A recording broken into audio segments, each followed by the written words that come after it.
When a man crosses the threshold of 50, numerous changes begin to unfold silently, subtly, almost imperceptible at first. The body no longer responds with the same agility, sleep becomes lighter, checkups become routine, and sexuality, that realm so intimate and yet so often neglected, demands attention. Among the myriad aspects of this stage of life, one in particular tends to be ignored in conversations, relegated to the sidelines by shame, taboo, or sheer ignorance: masturbation. Yes, we're talking about this habit that has accompanied many men since their youth and persists, albeit with modifications, in subsequent decades. But what most people don't know, or have never clearly heard, is that the impact of masturbation after 50 extends far beyond simple pleasure release. A complex relationship exists between this practice, the consumption of pornography, mental and physical health, and emotional and sexual bonds. During periods of heightened social isolation, such as during the peak of the pandemic, many men found themselves abruptly alone. Couples were separated due to health concerns, travel was suspended, and for many, physical contact became absent from their routine. It was in this context that the frequency of solitary habits, including increased consumption of pornographic content and masturbation, grew silently. This behavior, often impulsive, was seen by many as an innocuous way to cope with boredom, stress, or loneliness. However, over time, something different began to emerge. Some men started reporting changes in their sexual desire, alterations in erectile quality, difficulty achieving orgasm during intercourse with their partners, or even a complete absence of pleasure in real-life encounters. How could something that seemed so natural suddenly become a barrier? It is fundamental to understand that, as the years pass, the male body undergoes significant hormonal changes. Around ages 55 to 65, testosterone levels, the primary male sex hormone, begin to decline more noticeably. This does not occur abruptly, like in female menopause, but gradually. This process, known as andropause or age-related androgen deficiency, affects mood, physical disposition, sleep quality, and, primarily, sexual performance and libido. And here begins a cycle that often goes unnoticed. To cope with the waning desire, the man increasingly resorts to masturbation as a form of stimulation. In doing so, he seeks to artificially reinforce his sexual response through highly arousing visual content, such as that found in online pornography. However, this recurring practice based on unrealistic stimuli may, in fact, be reinforcing a brain response pattern that increasingly hinders emotional and physical engagement with his real partner. In masturbation, the man has complete control. He dictates the pace, the intensity, the duration. This is vastly different from a shared sexual encounter, where there is give and take, pauses, unexpected turns, and above all, connection. When arousal becomes solely reliant on specific stimuli, such as explicit videos or repetitive fantasies, the brain begins to habituate to this shortcut. For pleasure, this cerebral conditioning, practiced with high frequency, can lead to what some specialists term sexual desensitization, a state where natural stimuli such as the touch of a partner, the scent of skin, the shared atmosphere become insufficient to elicit arousal. The consequence of this is often complaints like diminished libido, difficulty maintaining an erection with a partner, or even anorgasmia, the inability to achieve orgasm. It is crucial to state explicitly that masturbation, in and of itself, is not inherently harmful. It is, in fact, a healthy practice when engaged in with balance and mindfulness. The issue arises with abusive frequency, the emotional context in which it is practiced, and primarily with its association to excessive pornography consumption. When the habit transcends a sporadic choice and evolves into an uncontrollable need, it morphs into compulsion, at which point the damage can extend beyond the sexual realm. Men who develop this pattern often report an increase in anxiety, irritability, a sense of emptiness post-orgasm, and even symptoms of depression. This doesn't even address the impact this behavior can have on intimate relationships. After all, when desire is solely directed towards the virtual world, the touch of another may feel alien, distant, or even uncomfortable. Another myth that needs debunking is the notion that frequent masturbation protects against prostate cancer. This widely circulating belief, prevalent in social media and casual conversations, stems from preliminary studies suggesting a possible correlation between the frequency of ejaculations and a reduced risk. However, to date, there is insufficient robust scientific evidence to substantiate that this practice functions as a preventative measure. The scientific community continues to debate this correlation, and the most established risk factors for prostate cancer remain advanced age, family history, and genetic predisposition. In essence, placing blind faith in this purported protection may lead many men to neglect other more effective health maintenance strategies. It is also common to hear that masturbation can serve as a kind of exercise to keep the penis active, preventing penile atrophy, particularly in men who do not have frequent sexual intercourse. This idea is partially true, but incomplete. Prolonged sexual inactivity can indeed lead to a loss of elasticity and difficulty achieving an erection over time. However, there is a distinction between practicing masturbation mindfully and making this habit the sole substitute for sexual life.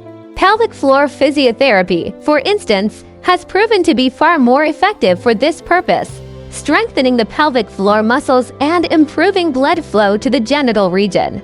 Once masturbation transitions from a sporadic act of self-discovery, pleasure, or relaxation and becomes a constant coping mechanism for emotions like frustration, loneliness, or anxiety, a man may be crossing a delicate and perilous threshold.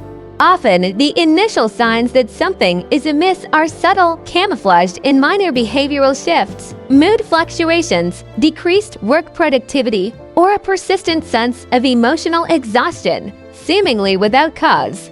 Men who have developed a compulsive habit of masturbating frequently report experiencing significant distractions throughout the day, struggling with concentration, grappling with repetitive thoughts centered on sex, or experiencing an incessant urge to access pornographic content, even in settings that demand focus and attention. This inability to control the impulse is a hallmark indicator of compulsive behavior. Another common manifestation is the feeling of guilt that often follows the act. Even when there is no moral or religious reasoning involved, many men report feeling empty, remorseful, or even depressed after masturbating, particularly when they realize they are doing so without genuine desire, merely to alleviate boredom or as an automatic response to some emotional trigger.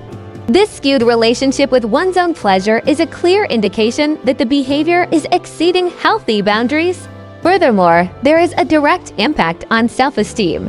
When pleasure relies solely on artificial visual stimuli or controlled and repetitive movements, the man may begin to doubt his ability to satisfy a partner, maintain an erection during an actual sexual encounter, or even feel desire for someone who does not conform to the fantasy he has constructed in his mind. It is crucial to remember that the human brain is plastic, meaning it readily adapts to the stimuli it repeatedly receives. When pornography is consumed frequently and masturbation becomes compulsive, the brain begins to associate sexual pleasure with a very specific set of images, sounds, positions, and scenarios. Consequently, when faced with a real-life experience, one that involves imperfections, sense, hesitation, and emotions, the brain may not respond with the same intensity. This creates a disconnect between desire and reality, a sort of cerebral lethargy that discourages emotional engagement. Many relationships suffer from this silent dynamic. Partners may begin to perceive a growing distance, a lack of initiative, and a decline in intimacy, often unaware that the issue stems from excessive masturbation or pornography use. They may interpret this as disinterest, rejection, or even infidelity. From an emotional standpoint, this dynamic can trigger episodes of isolation, insecurity, irritability, and even depression. The man begins to withdraw from social interactions, loses the joy in activities that previously motivated him, and falls into a vicious cycle of stimulation pleasure guilt. Over time, this erodes his vitality, his spirit, and, most importantly, his sexual identity. Many arrive at medical or psychological consultations unable to articulate the precise nature of their feelings but reporting a sense of powerlessness, not only in a sexual sense, but also existentially. They express phrases like, "I'm not the same anymore," "I don't have any energy," "I don't recognize myself." Often, underlying these complaints is an abusive and unconscious use of masturbation as a means of numbing their own lives. It's also crucial to address a harsh, yet often overlooked truth. Pornography is not neutral content. It was designed to elicit rapid and intense stimulation, but frequently portrays patterns of violence, dominance, distortion of intimacy, and unrealistic aesthetics. Men who frequently consume this type of material unconsciously mold themselves to these patterns. This impacts not only how they relate to their bodies and sex, but also to others. It creates an unrealistic performance expectation, an idealization of their partner, and a constant frustration with reality. Many find themselves losing attraction to real people, real bodies, and authentic situations, as their brains have been conditioned to react only to hyperstimulating stimuli. In this context, it is crucial for men to understand that seeking help is not a sign of weakness, but of courage. Consulting a urologist, a psychologist, or a sex therapist can be the first step towards reclaiming control over their intimate lives. Treatment for sexual compulsion exists. There are therapeutic pathways that help rebuild the relationship with one's own body, with pleasure, and with others.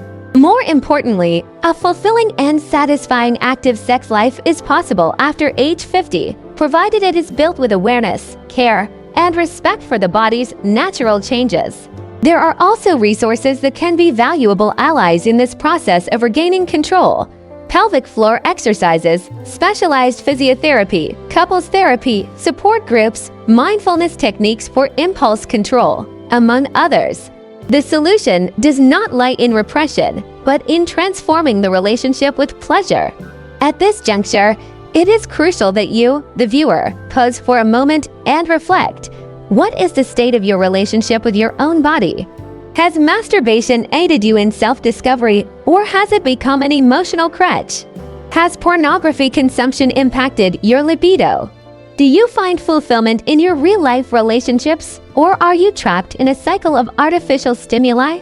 These are not simple questions, but they are imperative. And if you have come this far, it is because you are willing to delve into these matters with greater depth.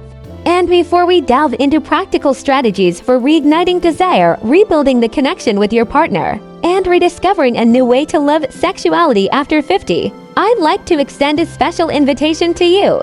If this content is prompting your reflection, if you believe this information has the potential to transform your life or the life of someone close to you, then please subscribe to our channel right now. Yes, a single click from you helps YouTube understand that this type of content is relevant and deserves to reach a wider audience. Furthermore, leave your honest opinion in the comments below. Have you ever experienced a similar situation? How has your journey been with this subject? Share your story or simply tell us where you're joining us from. This helps us better understand our community and create increasingly relevant and human-centered content for you. Rebuilding masculine sexuality after 50 real pathways to rediscovering desire. Reaching 50 years old does not signify the end of pleasure, potency, or intimacy. On the contrary, it can be the most abundant, conscious, and fulfilling phase of a man's sexual life, provided he is willing to look at himself with honesty, discard myths, and seek more authentic paths. The great challenge, however, lies in breaking free from the patterns built over decades, patterns based on performance, unrelenting virility, dominance, and control. Mature sexuality needs to be rebuilt on new foundations: connection, presence, care, and truth. This demands courage, but the results can be transformative. The first step in this reconstruction is the recognition of change. The body of a 60-year-old man does not respond the way a 30-year-old does, and that's perfectly fine. Testosterone levels may be lower, erections may not be as immediate, and orgasms might take a little longer to arrive.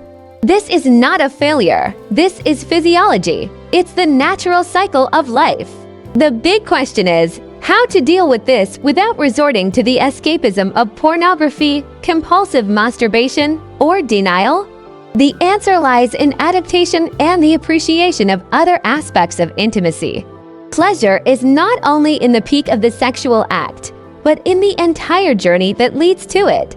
Touch, look, conversation, affection, complicity, all of this takes on a new meaning when sex is no longer merely a mechanical act, but an encounter of stories, of bodies that have lived, of emotions that have matured. In this context, one of the most potent tools for reconnecting men with their own bodies is pelvic floor exercise. Little known among the male population, it involves a series of simple muscle contractions that strengthen the muscles responsible for erection, ejaculation control, and urinary flow. Practiced regularly, these exercises enhance blood flow to the genital area, increase muscle tone, and optimize sexual performance. Men who engage in these exercises report greater control during intercourse, firmer erections, and a rediscovery of their physicality that transcends the sexual act. The advantage is that these exercises can be performed discreetly at home and are even recommended for men experiencing mild erectile dysfunction. Another crucial therapeutic tool is pelvic physiotherapy, which goes beyond mere exercises and encompasses specialized techniques administered by trained professionals. It is particularly recommended for men who have undergone urological surgeries, such as prostatectomy, or those experiencing chronic pelvic pain, urinary incontinence, or persistent erectile dysfunction. Pelvic physiotherapy restores the male body's ability to feel, respond to, and connect with its own pleasure without relying on constant external stimulation. Herein lies a pivotal point. When a man regains control over his arousal through bodily self-awareness, he becomes less reliant on artificial triggers such as pornography consumption and more present in his real-life experiences. Furthermore, many men are surprised to discover the power of mindful breathing in sexual life. Simple techniques of mindfulness, guided meditation, and abdominal breathing help regulate the nervous system, reduce performance anxiety, and enhance body awareness instead of focusing solely on the end goal. Orgasm. The man learns to be present in the moment, feeling the touch, the scent, the skin, the rhythm of his own body. This may seem subtle, but it completely transforms the quality of the relationship. A man who breathes with presence during sex is a man who is more connected, more sensitive, and above all, more free. Another essential step is reviving communication in the relationship.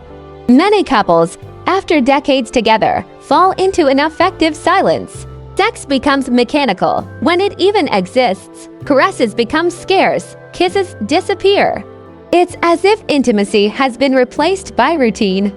In this context, open and respectful dialogue can be a turning point. Talking about desires, insecurities, boundaries, and fantasies is not a sign of weakness, but of emotional maturity.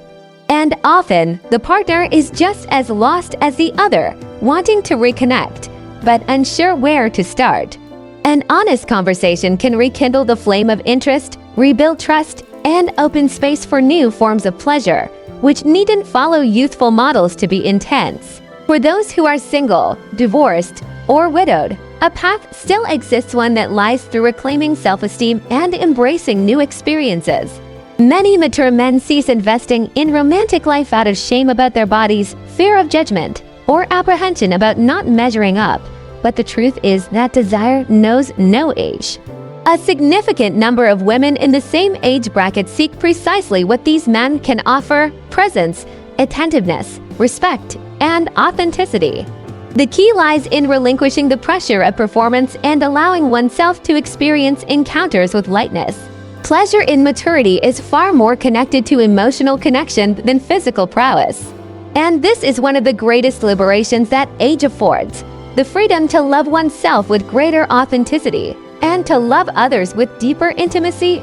Ultimately, there is a crucial point that deserves to be emphasized with clarity. When masturbation ceases to be an act of pleasure and transforms into a prison, it is time to seek help.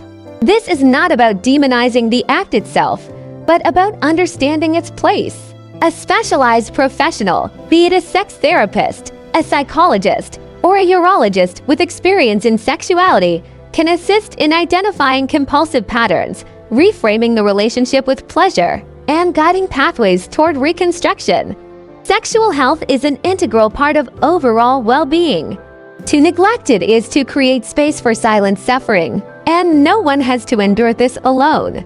The journey to a more fulfilling sex life after 50 is not about magic formulas, but about small, conscious steps.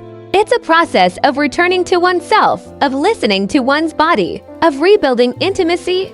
It may involve challenges, yes, but it also brings a reward that no video, fantasy, or solitary orgasm can offer: authentic, shared pleasure, lived with truth.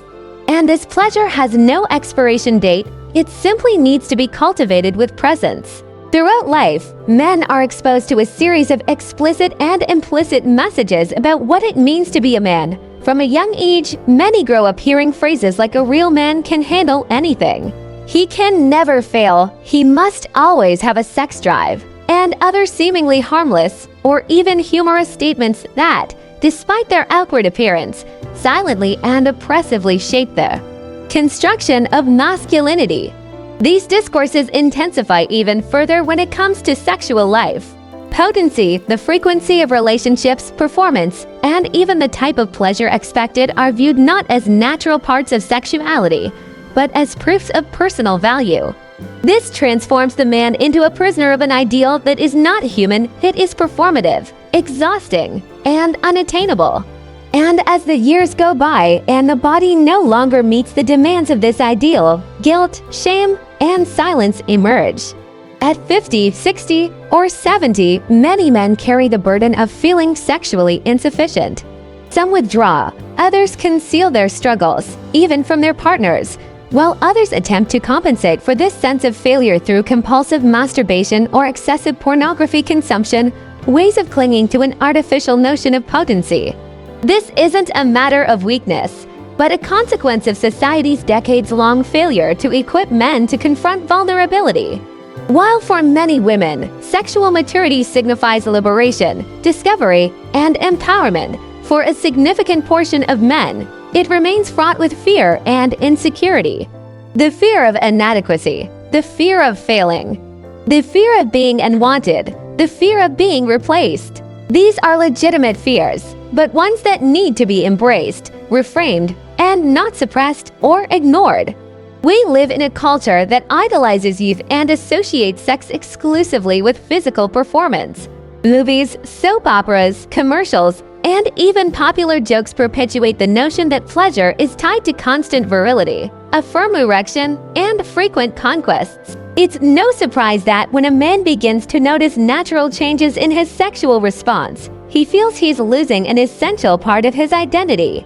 This often leads him to seek medications, supplements, surgeries, or any resource that helps him maintain the appearance of normal performance. But what is normal? What is natural? Are we talking about health, or simply a collective illusion about what it means to be a man? One of the greatest challenges for those reaching maturity is precisely liberating oneself from these unrealistic expectations. And this doesn't happen overnight. It's a process, a path of listening, acceptance, and reconstruction. It begins with the recognition that feeling less desire at certain points in life is normal. That experiencing occasional erectile difficulties does not signify the end of virility. That pleasure does not depend solely on penetration or penile rigidity. That emotional connection, sensitivity, time spent together, and mutual respect are the true pillars of a fulfilling sexual life. When a man begins to see himself with more kindness, he reconciles with his body, and this reconciliation opens up space for a more genuine, present, and deeply satisfying pleasure. However, this individual transformation will only be complete when accompanied by a shift in collective perspective. We need a society that recognizes mature male sexuality as legitimate, healthy, and necessary. Even today, many men avoid discussing their intimate concerns due to the fear of judgment, even within their own families or circles of friends. Many refrain from sharing their struggles because they know they will be ridiculed, mocked, or scorned. This is cruel. This is inhumane. Men suffer, men have insecurities, men mature, and all of this needs to be normalized. Silence is deadly. Dialogue liberates. That's why movements focused on men's health, therapeutic spaces, support groups, and informative content like this video you're watching are so crucial. They not only educate but also validate. They give a name to what was once merely a voiceless discomfort. And more than that, they demonstrate that it's possible to construct a new narrative about pleasure, where age isn't a barrier, but an opportunity for rediscovery. In this new narrative, masturbation isn't a problem, but a resource that can be utilized with awareness, balance, and purpose. The body isn't an enemy, but an ally that calls for care, presence, and attention. Desire doesn't need to be constant, but can be cultivated with affection, curiosity, and openness. And sex, that which extends beyond penetration, rigidity, or the frequency per week, can be a space of healing, connection, and renewed pleasure. A delicate but crucial element is the connection between mental health and sexuality. Many men grappling with depression, anxiety, or burnout often find that their libido wanes, or they struggle to connect with their own desire as one of the initial manifestations. Sex, in this context, doesn't disappear due to an issue with the sexual organ itself, but because their emotional state is overwhelmed, poisoned, and exhausted. Rather than acknowledging this, many attempt to force a sexual response through stimuli like pornography or excessive masturbation, which only exacerbates the cycle of frustration. Therefore, tending to emotional well-being is profoundly sexual. Seeking therapy, investing in self-care, improving sleep quality, diet, and affectionate relationships are genuine pathways to reclaiming desire and experiencing a lighter, more fulfilling sexuality. Finally, one must cultivate the value of time. In youth, sex tends to be quick, impulsive, explosive. With maturity, it can become slower, deeper, more deliberate. And this is not a loss, it is a gain. Pleasure transcends the confines of climax and permeates the entire experience. Kisses last longer, touches are more conscious. The gaze becomes more significant than urgency. This is only possible when there is true surrender, when the man allows intimacy to be a space of authenticity, not obligation. And when this happens, everything changes. We reach the final stretch of this profound, sincere, and often postponed conversation about male sexuality after the age of 50. It's now time to synthesize all we've explored, organizing our ideas, highlighting the most salient points, and above all, offering clear and actionable paths for those who desire to live their intimate lives more consciously, pleasurably, and in harmony with the passage of time. Maturity, contrary to popular belief, is not the end of sexuality. It is the beginning of a new way of experiencing it. A way that is less driven by urgency and more profound, less focused on quantity and more on quality, less reliant on fantasy and more connected to lived reality. The first and most crucial key is reframing masturbation's role in daily life. It doesn't need to be excluded, rather, it can and should be understood as a practice of self-care, provided it's approached with balance. When practiced mindfully, without haste, excessive stimuli, or guilt, masturbation can be a valuable opportunity for self-discovery.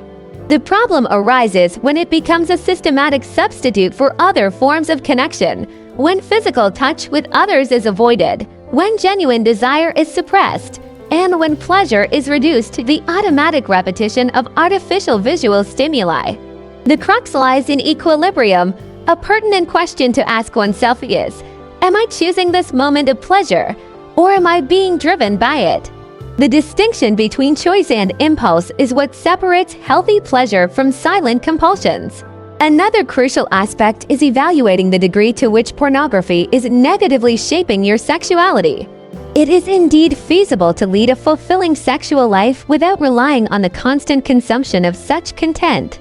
While prevalent, pornography often presents unrealistic depictions of sex, intimacy, and pleasure. Idealized bodies, contrived scenarios, and the absence of emotional connection. All these factors can condition the brain to respond solely to extreme stimuli, making it challenging to experience pleasure in genuine relationships with real individuals. Diminishing porn consumption, or even suspending it for a period, can facilitate the brain's readjustment and enable it to once again react to the natural stimuli of another's physical and emotional presence. This constitutes a form of sensory re-education, and its benefits are readily discernible in a short span of time. If you are in a relationship, investing in the quality of conjugal intimacy is incredibly worthwhile. Sex in maturity demands more dialogue, more listening, and more emotional surrender. It's not about compensating for what the body no longer does as it once did, but about discovering new ways to experience pleasure, affection, and presence. Touch needn't be merely preliminary, it can be the heart of the encounter. Lingered kisses, massages, intimate conversations, and even shared silence can rekindle the flame of desire, as long as they are experienced with genuineness.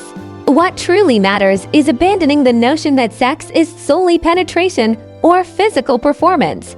Pleasure can reside in the gaze, in the time spent, in the scent, in the emotional memory that a touch awakens. Men who rediscover this broader dimension of eroticism report greater satisfaction, less anxiety, and a deeper connection with their partners. And if you're single, separated, or widowed, know that your sex life doesn't have to stagnate. The first step in this scenario is to cultivate self-esteem. Many men avoid new relationships out of fear of their own bodies, insecurity about their performance, or the belief that they're too old. This is a lie perpetuated by society, but one that urgently needs to be dispelled. Maturity can be a fertile time for deeper, freer, and more genuine encounters. The key lies in allowing yourself to be vulnerable, shedding the obligation of performance, and creating space for relationships that transcend appearance and delve into presence. Sexuality lived with authenticity can be liberating, particularly and even more so after the age of 60. In practical terms, there are concrete tools to enhance sexual health. Pelvic floor exercises, such as the well-known Kegel exercises, are excellent for increasing body awareness, improving blood flow to the genital area, and assisting with ejaculatory control. Regular practice of these exercises can be done anywhere, and their benefits extend beyond sexual life. They even help prevent urinary incontinence and strengthen the abdominal region. Pelvic physiotherapy is another valuable resource, particularly when dealing with more persistent complaints. With the guidance of a specialized professional, it is possible to reverse mild erectile dysfunction, pelvic pain, and other discomforts that interfere with intimate life. Diet and lifestyle habits also play a crucial role. A diet rich in vegetables, fruits, lean protein, and foods that promote blood circulation can contribute to erectile function. Drinking water regularly, getting sufficient sleep, exercising, and managing stress are simple yet impactful actions. Many men wrongly assume they need medication to regain potency, when in fact, they are overlooking the fundamental pillars of physical well-being. While medicine can and should be used when necessary, it should not be viewed as a crutch, but rather as a valuable ally. Moreover, seeking professional help is an act of self-responsibility. Consulting a trusted urologist, undergoing routine examinations, investigating hormonal levels, and, if necessary, starting hormone replacement therapy under medical supervision can be a turning point. This is not about chasing eternal youth, but about maintaining bodily function and mental lucidity to fully savor the experiences life still has to offer. The same applies to psychological support. Therapy is not just for those in crisis, but for anyone who desires to live with greater clarity, equilibrium, and presence. And here, at the close of this journey, comes an invitation that transcends mere information. Open yourself to a new perspective on yourself. You are not simply defined by your physical actions. You are also what you feel, what you think, what you share. Your sexual history has not ended. It has merely entered a new chapter, one that is more mature, more profound, and, why not, more authentic. If masturbation has been a part of your routine, approach it with less judgment and more awareness. Observe the patterns, question the impulses, reclaim the control. If you feel something is holding you back, seek help. You are not alone. Thousands of men are living through this same process of rediscovery, of reinvention, of returning to pleasure with lightness and wisdom. And now we want to hear from you. What resonated most with you in this script? What passage prompted the most reflection? Share your experience, your questions, or even a word of encouragement to those also on this journey in the comments below. Our space is built on sharing. When you comment, you inspire other men to break the silence. If you haven't already subscribed to the channel, now is the time. Here, we discuss sexual health with respect, science, and empathy every week, bringing topics that directly impact your quality of life. And if this content has been beneficial for you, please share it with those who need it. A shared piece of information can save a relationship, boost self-esteem, or even an entire life from unspoken frustrations. Thank you so much for staying with us until the end. Your listening is invaluable. Your process is legitimate. Your sexuality matters. Warmest regards, take good care of yourself with love, and see you in the next video.